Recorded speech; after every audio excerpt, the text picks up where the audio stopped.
My name is Mike Hellman. My name is Jane Hellman. My name is Greg Demers. Isabel. She was living in extreme poverty. If you stood in her house, you could touch all the walls. Her house was really a piece of corrugated metal leaning against a neighbor's house. She had a light bulb And a dirt floor. and a garden hose. There was a small table and a single chair in there, a blanket and a campfire, and that's where she lived with her sons. Her 3-year-old son.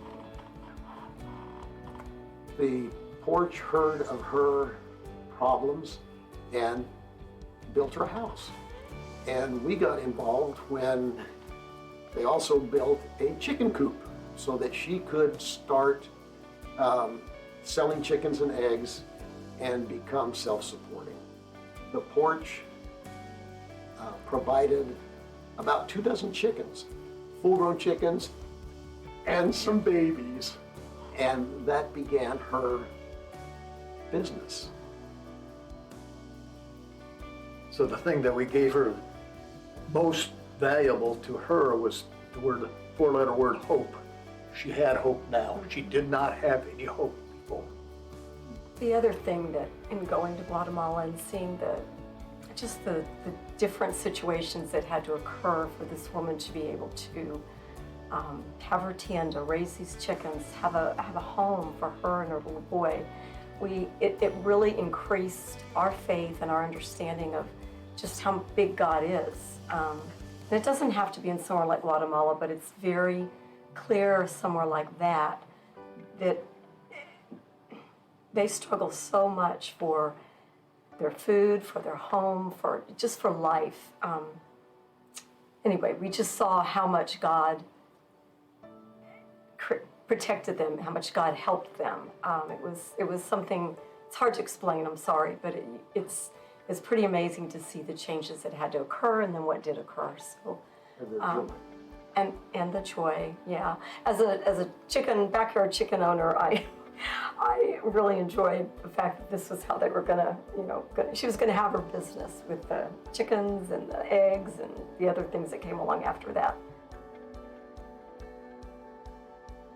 So I went because of seeing and hearing about the experiences of the first team that went down there and how they were impacted and what had happened to them.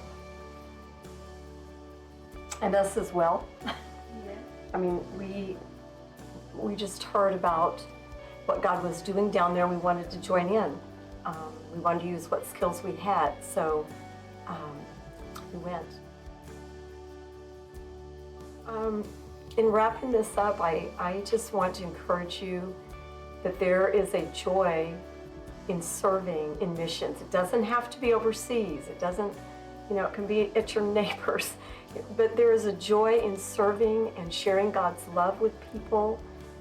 You may not do it with words. We didn't do it with words in Guatemala. We had to have interpreters for most of us. So it was simply by our actions. And I will just mention one precious thing of many that happened was at one of our clinics, there was a gentleman who he was probably in his 50s, maybe a little older. He couldn't see.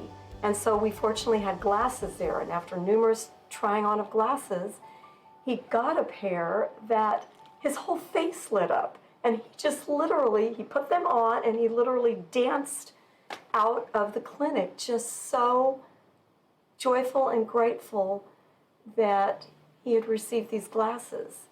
And my prayer is that somehow in all that, he actually could see the Lord providing for him.